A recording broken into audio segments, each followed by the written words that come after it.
Viral, pengantin wanita malah jadi sopir dan ngebut karena deg-degan telat menikah. Beredar video seorang pengantin wanita melakukan hal tak biasa dengan menyetir ngebut untuk datang ke acara pernikahannya sendiri menjadi sorotan. Video tersebut diunggah oleh akun Instagram @kongsi.viral pada Rabu 25 Mei 2022. Berdasarkan keterangan, pernikahan dua sejoli itu dikabarkan dimulai pada pukul 4 sore hari. Namun, si pengantin perempuan yang masih dalam perjalanan itu pun memutuskan untuk menjadi sopir karena deg-degan dan takut telat menikah.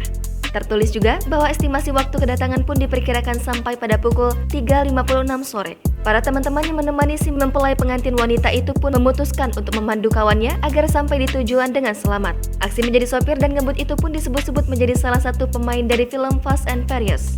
Pada akhirnya, pengantin itu sampai tepat waktu di masjid tempat dia menikah. Terlihat juga si mempelai pria sedang mengucapkan ijab kabul dan pengantin wanita itu menyaksikan dari tempat ia duduk. Mereka terlihat bahagia karena acara pernikahan mereka berjalan dengan lancar.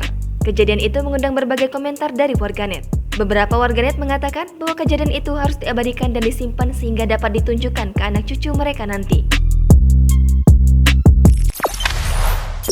Jangan lupa subscribe, share, komen, dan like ya!